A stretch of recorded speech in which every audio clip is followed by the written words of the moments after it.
Dileep Premachandran joining us at this stage to take stock of the way things have panned out at the World Cup. And, well, Dilip, at some level, Ireland deserved to be in the quarterfinals, didn't they? I mean, I understand that no one deserves to be there, but it really would have been nice for them as well as for associate cricket if they had made it to that last eight.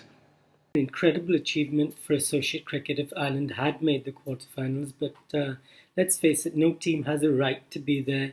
And if you look at the 6 games that they played, I think you'll find that Ireland's bowling really wasn't good enough to be in the top eight. The matches that they won were because of their prowess with the bat. In pretty much every game, they conceded a lot of runs to each side. Even the UAE made close to 300 against them. So that's something that they'll have to go back and look at. Obviously, it's easy to be critical, but you have to think of the players that they're missing. Boyd Rankin, who could have been here but opted to go to England.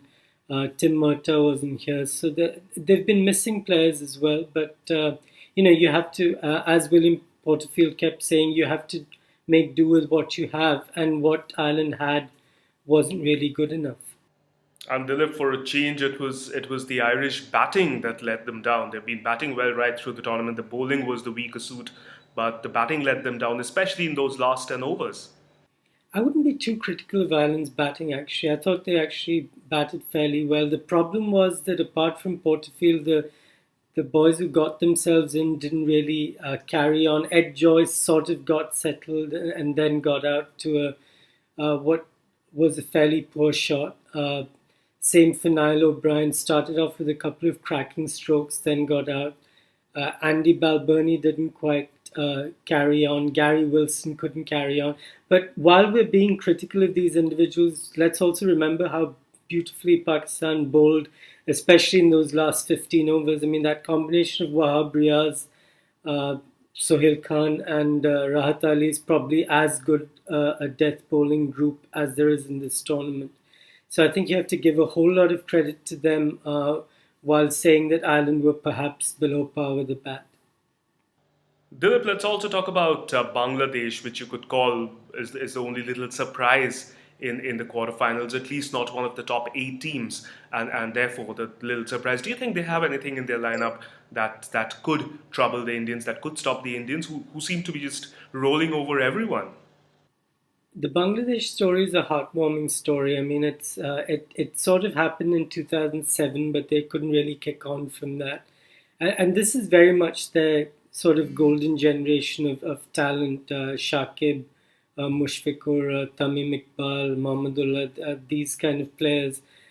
So for them, this is probably a last chance to really leave an impression. And the way they've come through a very tough group has been incredibly impressive. They really pushed New Zealand.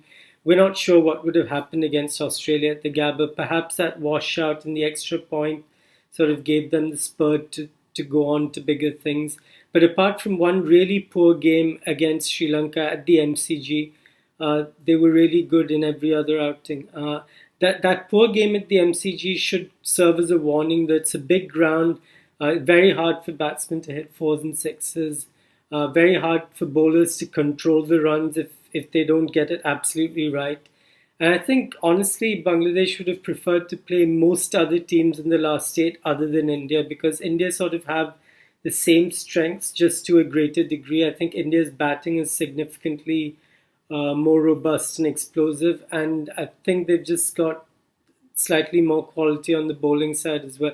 But in a one-off match, you can never tell. We remember what happened in 2007, a brilliant spell first up from Mashfi Murtaza, sort of scuttled India's plans, and then they chased down that total with a great deal of composure. So you can't really say, but I would, if you were to ask me in percentage terms, I would say definitely 70-30 or maybe even 80.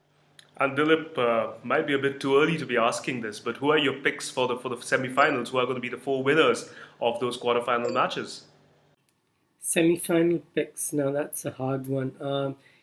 I know everyone's talking about South Africa's lack of quality in big matches and the games that really matter, but I really do see them getting past Sri Lanka. Sri Lanka have got incredible big match players, Kumar Sangakkara, Mahela Jayawardena, Angelo Matthews. These kind of players have done it on the big stage, often more than once. But I just look at that Sri Lankan bowling attack, and apart from Lasith Malinga, who'll probably have to be used in 3 spells, there's very little there that would, I don't know, be able to control an AB de Villiers or a Hashim Amla or a Faf du Plessis.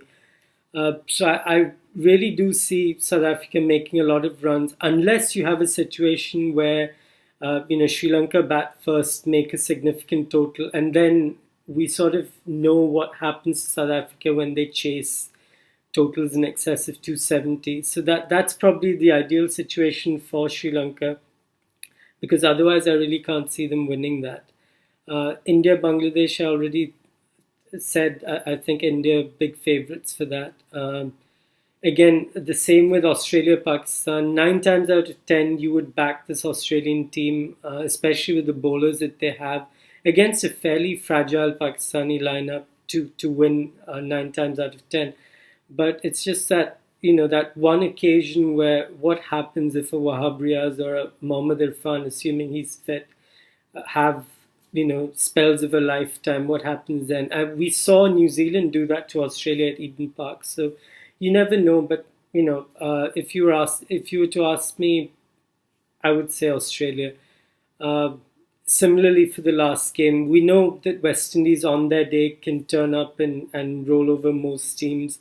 But 8 times out of 10, you'd go with this New Zealand side. I mean, they've just got more quality from 1 to 11, especially on the batting side, and that pace bowling attack is as good as any in this tournament. Probably just a smidgen behind what Australia have got.